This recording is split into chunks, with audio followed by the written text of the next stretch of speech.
पहिल के बेर जब तोहरा के देखनी, लगल जैसे समया थम गइल। चांदो बादर में मुहवा छुपा लिहल से, जब तोहर चेहरा नजर आ गइल।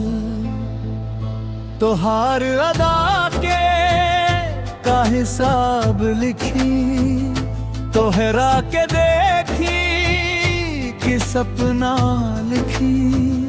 तोहार अखियाँ समुंदर से गहिर बा, तोहार होठवा गुलाब से लाल बा। तू चल सिता बाहर साथे चल पड़े, तू हंस तकाशे सितारा जरे।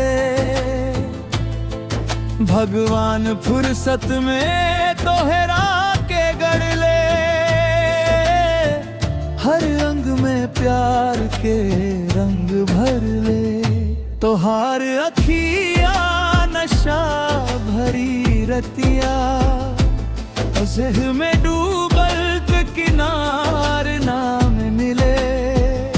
तोहार पलकिया के ठंडी छविया, था कल दिल के सहारा मिले।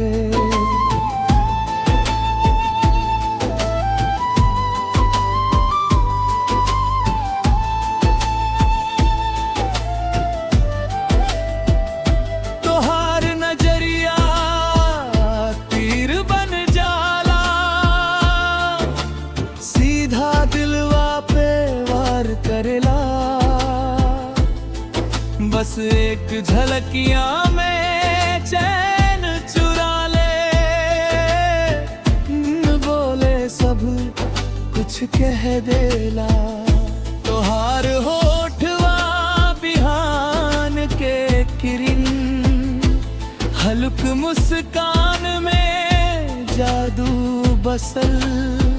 तू बोल सुते लागे अमृत बरसे,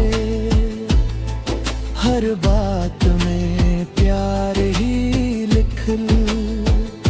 तोहार गाल के हल्की ललकी, देख फूल बनो शर्मा जाला। तोहार कारी कारी लम्हर जुल्फिया, मनवा पे बदरिया बन छा जाला।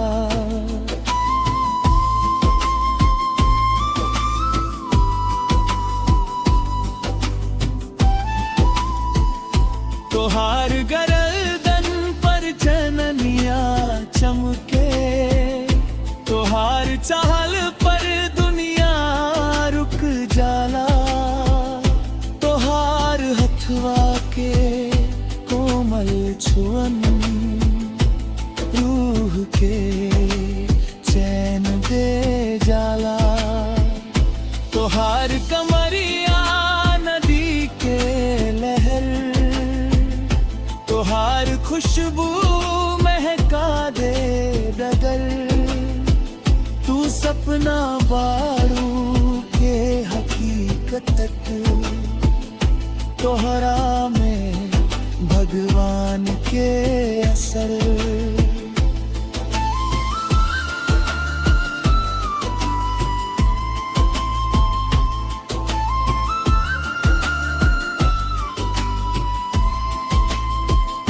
तोहार अदा के का हिसाब लिखी, तोहरा के देखी कि सपना लिखी।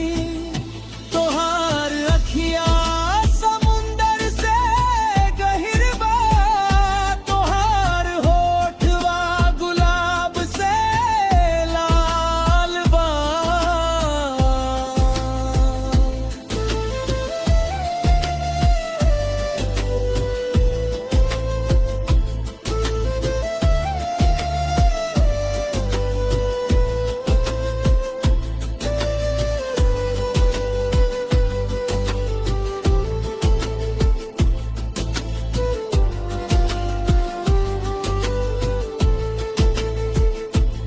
गर सुंदरता के मिसाल बनत, तो हर चेहरा उहे में बसल रहत।